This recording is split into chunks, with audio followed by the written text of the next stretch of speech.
Peace and blessings, family. What's up with all the daydreamers out there? Please live it. Don't sleep through this thing, man. We are back with our new series, Cliche Sayings in the church. First, let me go ahead and thank everybody that sent in their cliche. Whether you say it, you heard it said, or anything like that, I want to thank all the submissions, man. But let's go ahead and dive into this one so we don't waste any more time. And this one goes like this.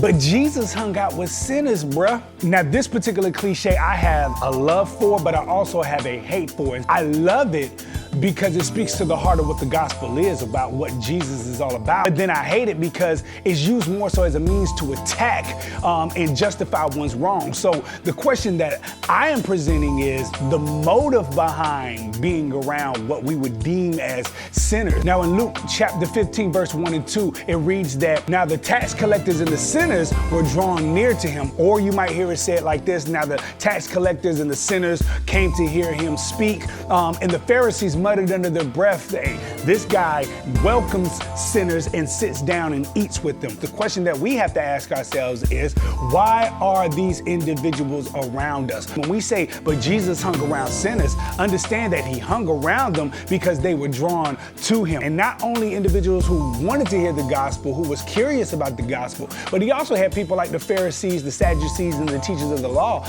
that came to challenge his teaching. We're going to draw all type of people to us when we open up our mouth and we proclaim the gospel. Now, the next thing is the Pharisees actually said that this man welcomes sinners and he sits down and he eats with them. When we talk about hanging around sinners, or Jesus hung around sinners, he did not only were they drawn to him, but Jesus welcomed them. Not only did he welcome them, but he actually sat down and ate with them, meaning that he took time out of his life, out of what he was doing, to make them a priority. So what does this say for us? Number one, they should be drawn to us, and when they are drawn to us, they're drawn to us to hear what we have to say. Number two, we should welcome them, and when we welcome them, we should be able to sit down and eat with them, taking time out to show them that they are important. The other thing I want to look at is the woman at the well. Jesus was having a conversation with the Samaritan woman at the well, right? When he had the conversation with her, one of the things that came out was he told her that she's had 5 husbands, and the one that she had right now is not really her husband. And she was like thrown off by this. She ended up getting in the conversation about worship with Jesus Christ. But I want you to look at what happened here. Jesus, again, taking time out of his life to have a conversation with the Samaritan woman,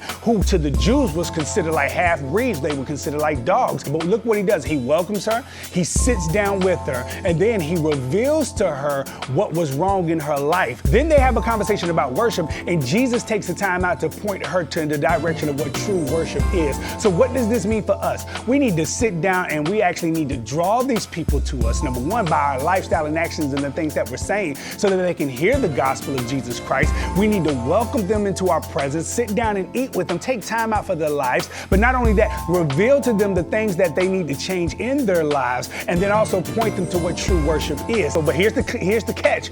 We need to do it knowing that we ourselves are sinners, and the only justification we have in our lives is that we have been washed in the blood of the Lamb. So when we approach these individuals and we teach the gospel, we need not teach it from an arrogant place as if we got everything right in our lives. So remember, when you say this cliche, but Jesus hung around sinners, bro, always remember that it is true, but the motives behind it was always to bring them into the fold of God and never to push them away and never to justify an action that one was doing, man. So that's it for this cliche, guys, man. I hope that this one right here has blessed you guys, man. I hope it gave you more clarity about this cliche and how we use it and how it is important it is to watch our words when we say certain things. But not only that, we got another one coming up, man, and this one is going to be a good one. I'm telling you, you guys sent me some really, really awesome ones, but much love and respect, man. Peace.